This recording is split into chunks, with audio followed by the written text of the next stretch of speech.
Shalom, apa kabar hari ini anak-anak semua, juga Enci Engku. Enci percaya semuanya dahsyat luar biasa. Yes, yes, yes. Saya diberkati, kamu diberkati, kita semua pasti diberkati. Nah, hari ini kita akan bertemu kembali di pelajaran Bina Anak, pelajaran yang ke-40. Tapi sebelum Enci bercerita, mari kita berdoa.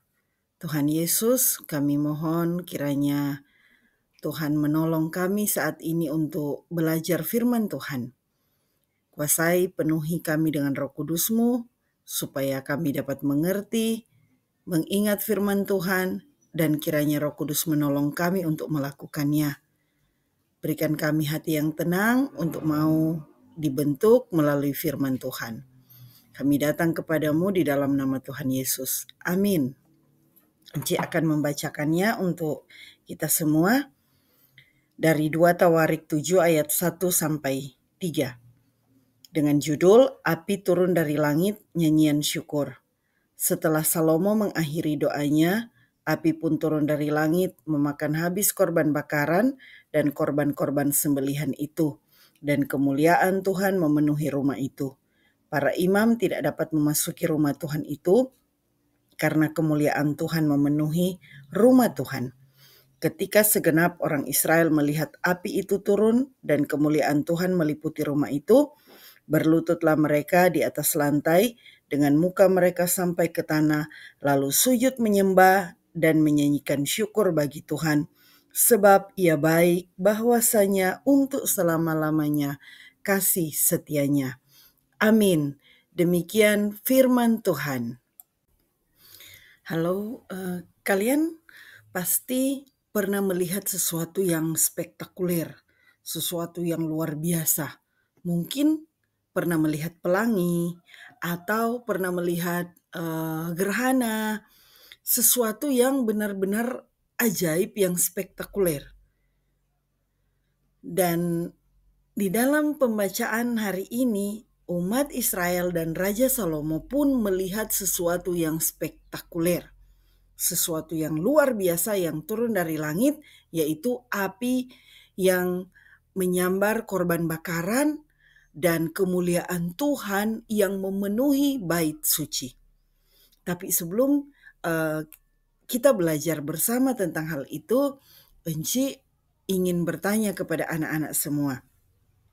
Apakah kalian tahu siapa Raja Israel yang kedua atau Raja Israel yang terkenal? Ada 2 orang yang sangat terkenal. Yang pertama adalah, benar, Raja Israel yang pertama adalah Raja Saul, tetapi yang paling terkenal adalah Raja Daud. Itu yang pertama. Dan yang terkenal kedua adalah Raja Salomo. Karena di masa Raja Daud, Israel mengalami masa kejayaan. Dan di masa Raja Salomo, yaitu anak dari Raja Daud, umat Israel mengalami masa kemakmuran. Dan anak-anak ingat, waktu Daud menjadi Raja Israel, sebenarnya Raja Daud ini ingin membangun rumah Tuhan, ingin membangun tempat di mana mereka boleh beribadah kepada Tuhan. Tetapi Tuhan bilang begini, Daud, kamu tidak cocok karena ada yang Tuhan sediakan untuk membangun bait suci itu, untuk membangun rumah Tuhan, yaitu anakmu. Dan anak yang disiapkan Tuhan yaitu Raja Salomo, anak dari Raja Daud. Nah, jadi di cerita saat ini, anak-anak perlu kalian ketahui bahwa saat itu Salomo sudah membangun bait suci. Bait suci yang pertama. Salomo membangun bait itu sangat indah. Nah, biasanya kalau keluarga kita, mama papa selesai membangun rumah, atau mungkin selesai membangun gereja, biasanya akan diadakan apa? Benar, ada syukuran, ada pentabisan. Dan itu yang dilakukan oleh Raja Salomo dan umat Israel. Karena mereka sangat bersyukur, mereka boleh membangun rumah Tuhan. Jadi mereka bersama-sama datang untuk membawa persembahan syukur kepada Tuhan. Mereka berdoa bersama-sama, dan yang paling luar biasa ketika mereka berdoa, tiba-tiba api dari langit menyambar korban bakaran, korban persembahan. Karena zaman dulu itu persembahan anak-anak bukan dalam bentuk uang seperti saat ini, tetapi dalam bentuk korban bakaran seperti yang tertulis di dalam Alkitab. Dan ketika ada api dari langit, bayangkan api itu menyambar anak-anak, lalu korban itu terbakar. Itu api dari mana? Ternyata itu api dari Tuhan. Itu menandakan bahwa Tuhan hadir. Tuhan menerima persembahan umat Israel dan Raja Salomo. Tuhan mendengar doa mereka. Luar biasa kan? Kalau seandainya hari ini Enci berdoa, lalu tiba-tiba ada api dari sorga yang memberkati apa yang kita doakan. Wah, luar biasa. Nah, ini menjadi peringatan untuk Enci, untuk anak-anak semua, untuk engku-engku, untuk semua kita. Tuhan menerima doa dan menjawab doa dan hadir ketika umat Israel datang beribadah, berdoa kepada Tuhan. Berarti bisa saja saat kita berdoa, Tuhan bisa tidak hadir. Nah, ini menjadi pengingat untuk kita semua. Bagaimana sampai Tuhan mau hadir, sampai persembahan itu benar-benar terbakar dan berbau harum menjadi persembahan yang membuat hati Tuhan senang. Apa yang harus kita pelajari anak-anak semua? Pesan firman Tuhan untuk kita semua, supaya ibadah kita dikenan oleh Tuhan menjadi persembahan yang harum bagi Tuhan dan kemuliaan Tuhan mau hadir di sana. Mari kita pelajari cara Raja Salomo dan umat Israel. Yang paling pertama, mereka benar-benar percaya kepada Tuhan. Kalau mereka tidak percaya kepada Tuhan, anak-anak, tidak mungkin mereka datang beribadah membawa persembahan kepada Tuhan. Makanya ketika kalian mau datang ke ibadah, mau beribadah, mau berdoa, sudahkah benar-benar kita percaya kepada Tuhan? Atau ada yang mungkin berpikir begini, masa sih Tuhan ada tidak ya? Tuhan dengar tidak ya? Soalnya saya berdoa tuh sudah 10.000 kali, perasaan Tuhan tidak jawab-jawab juga. Atau mungkin kita berpikir begini, buktinya saya tidak lihat Tuhan di gereja, saya tidak lihat Tuhan di ibadah sekolah minggu, saya berdoa sendiri pun saya tidak melihat Tuhan. Ingat anak-anak, Tuhan memang tidak bisa kita lihat, sebab Dia Allah yang Maha Kudus. Tidak bisa sembarangan kita lihat. Tetapi Dia ada dalam rohnya. Dia sudah berjanji untuk memberikan Roh Kudus. Dan buktinya itu Tuhan nyatakan kepada Salomo dan umat Israel. Jadi percaya kepada Tuhan dengan sungguh-sungguh, dengan segenap hati bahwa Tuhan ada di saat anak-anak semua beribadah, di saat kita berdoa, di saat kita bernyanyi, di saat kita main games. Percaya sungguh-sungguh Tuhan Yesus Kristus ada bersama-sama dengan kita. Lalu yang kedua, perhatikan, Raja Salomo mengatur sedemikian rupa, diatur dengan baik orang-orang Israel untuk berdoa, duduk di mana, diatur sedemikian rupa. Korban bakaran yang diberikan pun yang terbaik untuk Tuhan. Korban bakaran dari daging yang paling baik, yang paling sempurna, bukan sisa-sisanya anak-anak. Jadi kalau mau datang beribadah, jangan lupa bawa persembahan. Kalau mama sudah berikan 5.000, yuk jangan mampir di warung. 5.000 untuk beli es teh. 2.000 sisanya baru dikasih untuk persembahan. Dan persembahannya pun sudah dikucel-kucel seperti ini. Mari belajar memberi yang terbaik untuk Tuhan. Dimulai dari hal kecil, dari persembahan kita. Lalu Apalagi yang Tuhan butuh? Hati kita, hidup kita, tangan kita, kepala kita, mata kita, mulut kita, kaki kita, seluruh hidup kita ini adalah persembahan untuk Tuhan. Dan beribadahlah dengan sopan. Jangan di tempat ibadah waktu doa syafaat keluar, hilang, tidak ada di dalam gereja, di ibadah kolom. Sedikit-sedikit izin mau minum, izin ke WC.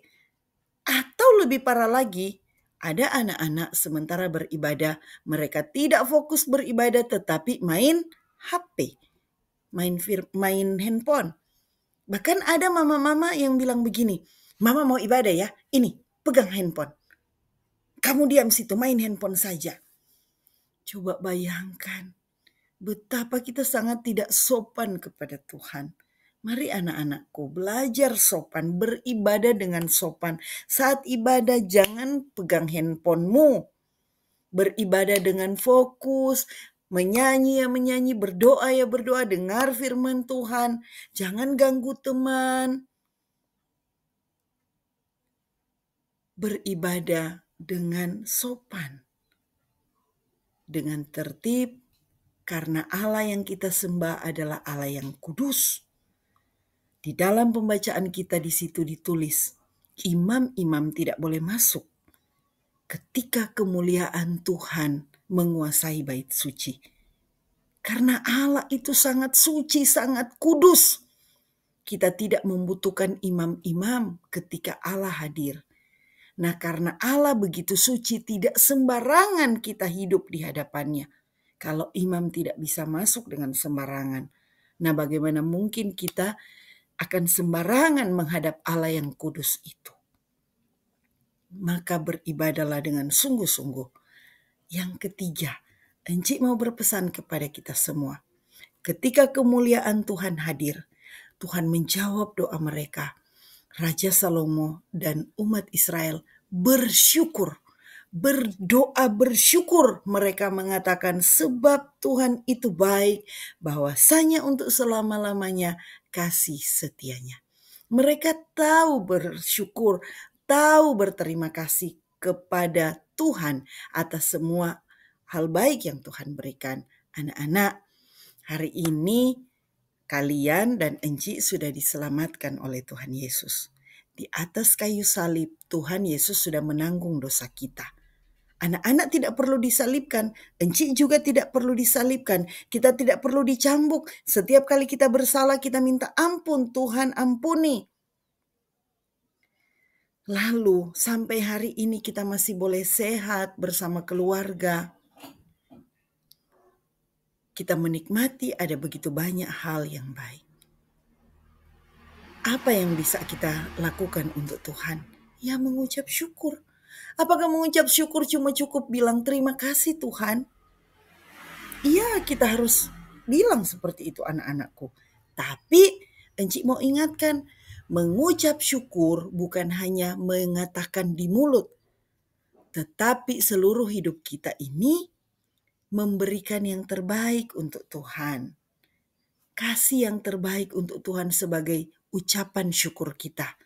Maka talentamu, suaramu yang bagus, otakmu yang pintar, engkau rajin bisa menghafal Alkitab, ketika orang tua menyuruh membantu mama papa belajar dengan giat, itu semua adalah ucapan syukur. Maka mengucap syukurlah dengan cara berterima kasih, tetapi juga anak-anak harus melakukan hal-hal yang baik, hal-hal yang benar di sekolah, di rumah, di tempat ibadah, di tempat kalian bermain. Kalian harus menjadi anak-anak yang baik. Itu adalah syukur kita. Kalau kita bersyukur cuma bilang terima kasih Tuhan, setelah itu hidup kita kacau, suka ganggu teman, suka berbohong, suka mencuri, suka mengucapkan kata-kata kotor, menonton hal-hal yang tidak benar, main game lebih banyak daripada baca firman-Nya, tidak mau beribadah, lebih senang main game di rumah, berarti kita tidak bersyukur kepada Tuhan. atas semua kebaikannya. Jadi ayo hari ini Tuhan memberkati orang Israel ketika mereka tahu bersyukur kepada Tuhan. Tuhan pun akan memberkati anak-anak semua. Tuhan sanggup untuk menolong kita. Tuhan sanggup memberkati kita seperti Tuhan memberkati Salomo dan umat Israel. Tetapi Tuhan mau kita semua yang sudah diselamatkan oleh Tuhan Yesus untuk tahu bersyukur atas keselamatan itu, menjadi anak-anak yang baik, anak-anak yang dengar-dengaran, anak-anak yang hidupnya menyenangkan Tuhan, menjadi berkat bagi mama papa, bagi kakak adik, bagi oma opa, bagi teman, yang memancarkan kasih Kristus, yang menjaga mulutnya, tangannya, yang hidupnya akan terus menyenangkan hati Tuhan. Maka ingatlah, Tuhan sudah memberkati Raja Daud, memberikan Salomo kepadanya, dan memberkati Raja Salomo dan umat Israel. Tuhan juga akan memberkati anak-anak semua. Amin. Nah, ayo kita menghafal ayat hafalan. 2 Tawarik 7 ayat 3. Ketika segenap orang Israel melihat api turun dan kemuliaan Tuhan meliputi rumah itu, berlututlah mereka sampai ke tanah, lalu sujud, menyembah dan menyanyikan syukur, sebab Ia baik, bahwasanya untuk selama-lamanya kasih setianya.